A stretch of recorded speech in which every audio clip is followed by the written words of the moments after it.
And today, a very defeated, frankly pathetic-looking Joe Biden, well, he sauntered out to the podium 90 minutes late to deliver these very uninspiring remarks. Take a look.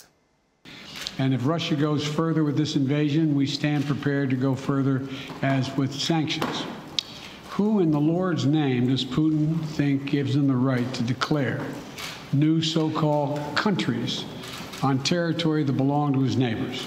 Yesterday, the world heard clearly the full extent of Vladimir Putin's twisted rewrite of history, going back more than a century, as he waxed eloquently, noting that, well, I'm not going to go into it, but nothing in Putin's lengthy remarks indicate any interest in pursuing real dialogue on European security in the year 2022.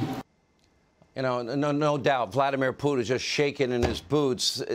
This is really beyond humiliating for our country. Now, of course, Biden did announce new sanctions today, but as one top Russian diplomat put it, Moscow doesn't give an atom shift about any sanctions. And why would they? Russia's main source of revenue is in the form of the production of oil and gas. China, they buy a tremendous amount of this gas, and so does Western Europe, our allies, because we're not producing it for them and making money and creating jobs and lowering this 40-year high of inflation. Make no mistake, that oil and gas will continue to flow no matter what Russia does in Ukraine. In fact, much of Europe, especially Germany, well, they're dependent on Russian oil and gas, which is a big part of this problem. Now, last year, even America, our country, Joe Biden's first year in office, imported a whopping 230 million barrels of oil from Russia, Putin's Russia. Joe's been begging Russia, OPEC repeatedly and being rejected repeatedly to produce more oil to drive down the price of oil and the price of a gallon of gasoline. We have more than they have. Why don't we produce it ourselves, Joe? This is madness. This is insanity. For years, many of the world's leaders have been perfectly happy to make Putin and Russia rich again and a cheap supply of energy available for all. Now, in 2018, what we're about to show you is an epic face-to-face, complete beatdown with then-President Donald Trump rebuking European leaders, getting right in their face for their dependence on Russia for their energy, helping make Russia rich again, while we pay the bill for NATO to protect them from Russia. It's a long clip. It's worth watching. While you're watching, ask yourself, do you think Joe Biden could ever be capable of this level of passionate fighting for what is in our country's best interest? Here's the full exchange. I think it's very sad when Germany makes a massive oil and gas deal with Russia, where you're supposed to be guarding against Russia, and Germany goes out and pays billions and billions of dollars a year to Russia. So we're protecting Germany, we're protecting France, we're protecting all of these countries, and then numerous of the countries go out and make a pipeline deal with Russia, where they're paying billions of dollars into the coffers of Russia. So we're supposed to protect you against Russia, but they're paying billions of dollars to Russia, and I think that's very inappropriate. And the former chancellor of Germany is the head of the pipeline company that's supplying the gas.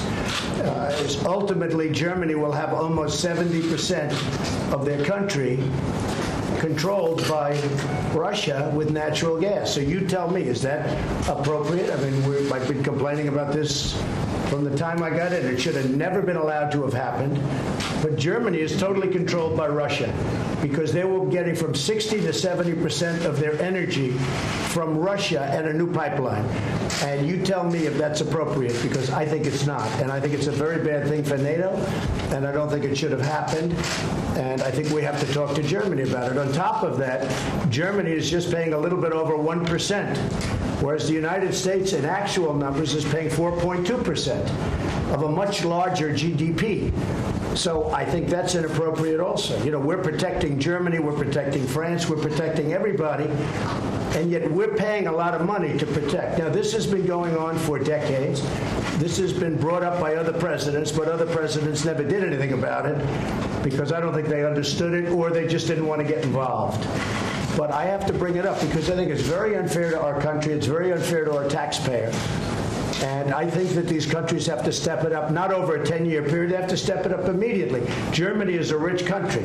They talk about they're going to increase it a tiny bit by 2030. Well, they could increase it immediately tomorrow and have no problem. I don't think it's fair to the United States. So we're going to have to do something because we're not going to put up with it. We can't put up with it, and it's inappropriate. So we have to talk about the billions and billions of dollars that's being paid to the country that we're supposed to be protecting you against.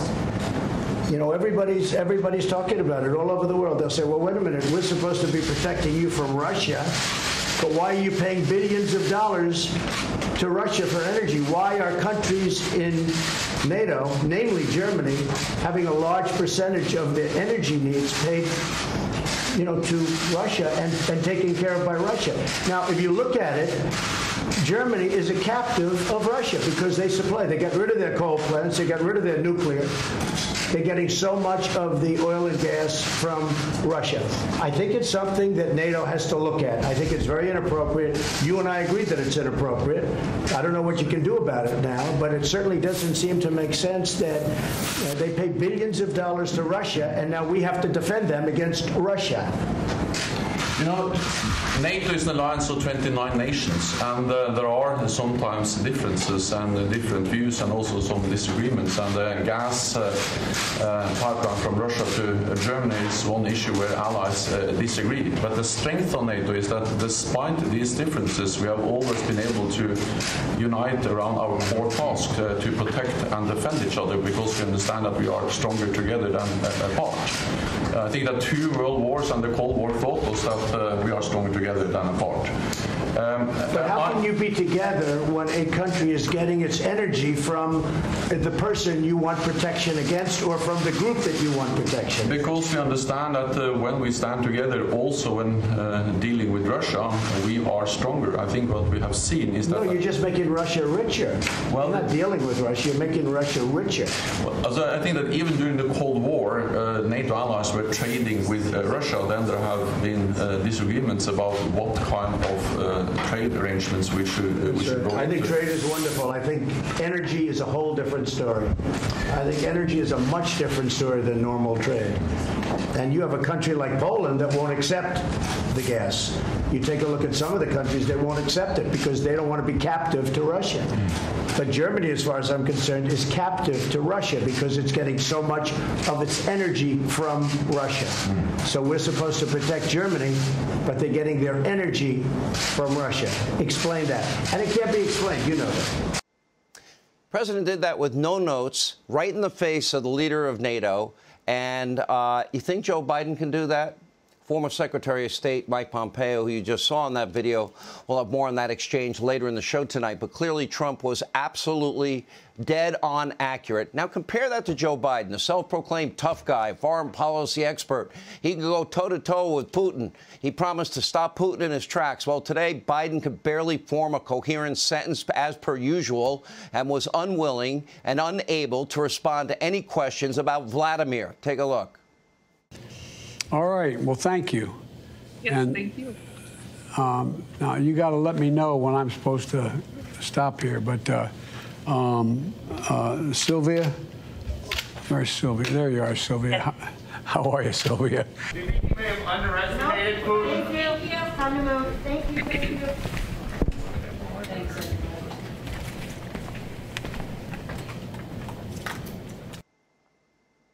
This. We have a mumbling, bumbling buffoon as president. And tomorrow, Joe has 0 events scheduled, none whatsoever. That doesn't exactly inspire confidence in the American people. But Press Secretary Jen Psaki, she knows who to blame for Russia's aggression. Oh, let's blame Donald Trump. Really, Jen? Take a look. Does the White House have any reaction to former President Trump calling Putin's move yesterday genius and smart? Well, as a matter of policy, we try not to take advice from anyone who praises President Putin and his military strategy, which I believe is what happened there. So there's a bit of a different tactic, a bit of a different approach, and that's probably why President Biden and not his predecessor was able to rally the world and the global community in taking steps against Russia's aggression. Hey, Jen, as a matter of tactic, this didn't happen under Donald Trump. Your boss, Joe, created this problem with his economic and energy dependency policies. Joe is humiliating our entire country on the world stage. He's getting rolled by Putin. It is embarrassing, and he can barely string together a sentence, and I doubt he even knows what day of the week it is. Joe Rogan even said Biden is basically a cognitive shell of his former self. Look at this. Biden has been in politics his whole life. Like, he understands how the Senate works and so forth. So does that not count as experience? It kind of does. It kind of does, but not as being, well, he actually was vice president for 8 years, right? Yeah. But he's not a good example because he's basically a shell. Yeah. You know, cognitively. You don't see that this guy can't talk right anymore. Yeah. Go watch videos of him from 20 years ago. He was a dummy. He said a lot of silly. He lied about a bunch of things, but at least he was articulate. Joe Rogan, we've showed videos from 2008, 2012, 2016. Yeah, everybody notices the obvious cognitive decline. Our friends know it, and unfortunately our enemies also know it, and that includes Vladimir Putin. So now here's an important question. Where do Putin's territorial ambitions end? Because in 2008, Putin invaded Georgia and set up a puppet government. He also set up so-called client states in Moldova and Belarus, right? And under Obama in 2014, remember, that's when they annexed Crimea. Now he's rolling into eastern Ukraine with Kiev in his crosshairs. What's next? Based on his own public remarks, he seems pretty hell-bent on restoring the old Soviet Union. And recently, Putin added all 3 Baltic countries to his official list of so-called unfriendly nations. So what, are they soon now going to be targets of Vladimir Putin's territorial ambitions? And if they are, what's Joey going to do about it? One article put it this way, quote, Baltic citizens worry they are next on Russia's menu. Now, remember, the Baltic states are members of NATO. So does that mean the U.S. would be drawn into a war? I certainly hope and pray not, especially with this guy as commander-in-chief. But as you can see, this has the potential to spiral way out of control very quickly.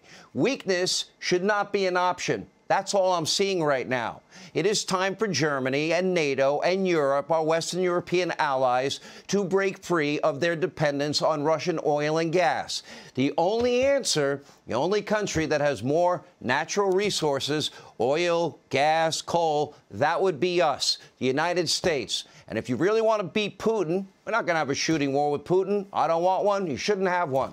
We should flood the market with our own energy supply. That will help with inflation, create high-paying career jobs. It's going to be good for national security. And it's time for Europe to get serious about NATO. They must pay their fair share. They must take their own defense seriously. They must deter future transgressions from Russia. They must stop making Russia and Putin richer than ever.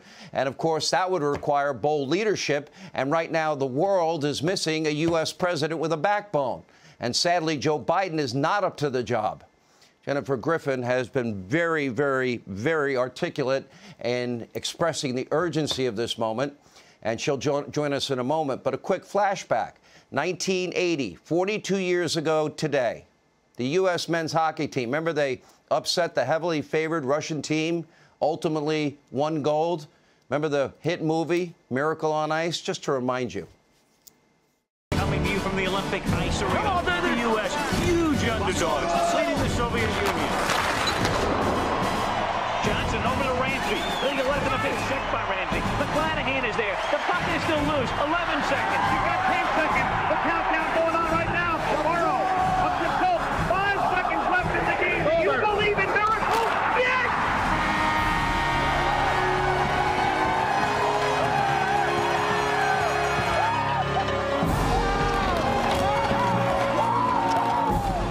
"42 years ago tonight, Al Michaels, in what was one of the most epic sports calls of all time, do you believe in miracles? We need one now. A few short years later, the Berlin Wall would come crashing down. The Cold War would be over. We bankrupted Russia, the former Soviet Union. And here we are under Biden fighting some of the same old battles with the same old foe. Hey, Sean Hannity here. Hey, click here to subscribe to Fox News YouTube page and catch our hottest interviews and most compelling analysis. You will not get it anywhere else.